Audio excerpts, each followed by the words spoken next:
The natural ambience of the River Nan contrasts with the rustic rooftops of an ancient town.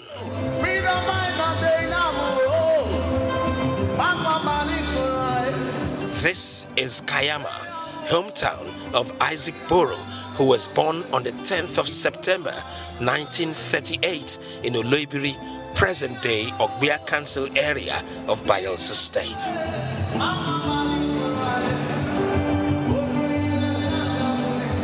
A games prefect at Hasi College, Warri, Delta State, the late Isaac Boro also became president of the Students' Union of the University of Nigeria, Nsukka, Enugu State.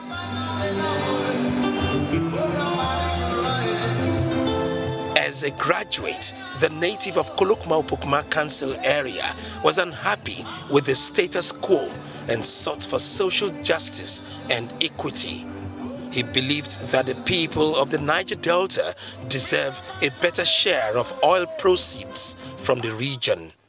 He couldn't stand, other people oppressing his people. It started when he was in the police force. He saw how the Jaws were treated, and that was what led him to start the 12-day revolution. The 12-day revolution suggests that it was mission unaccomplished for Isaac Boro and 39 youth bound by a common cause to change the narrative of the Niger Delta. The nation was in confusion. The army also was in a kind of disarray. We declared the Niger Delta People's Republic on the 23rd of February 1966. We couldn't contain the might of the federal government, and so we had to give up. We got arrested and got charged for treason. Treason carries the capital punishment, so we were sentenced to death, and later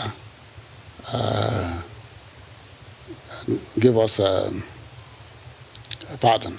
Gowon released him and Samuel Onora and Dick. They decided to join the Nigerian army because he said, what he told me then was that I have not really achieved what I'm fighting for. And I've seen that I join the Nigerian army to fight will be the best bet.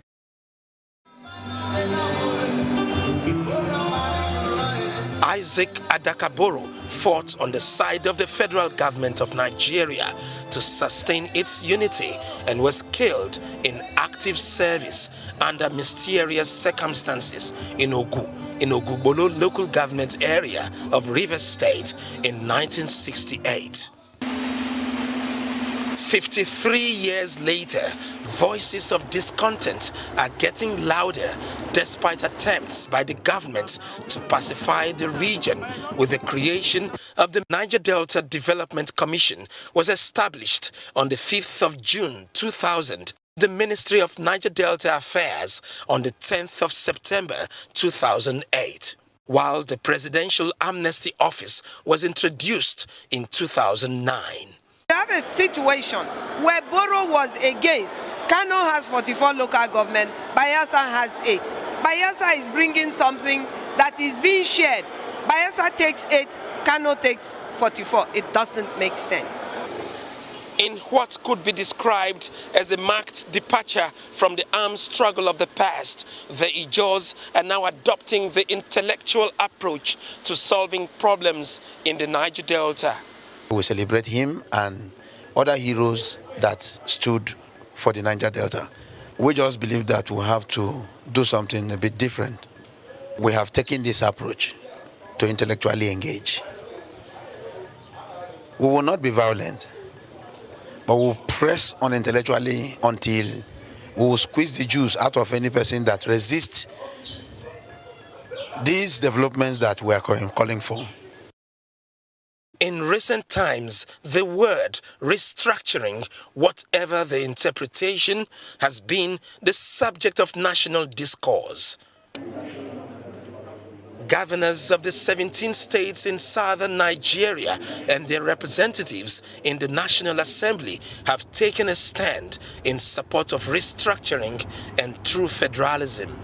The judge can only guarantee their support and commitment to the Nigerian project if the demands for resource control, for restructuring, fiscal federalism, and other things are met.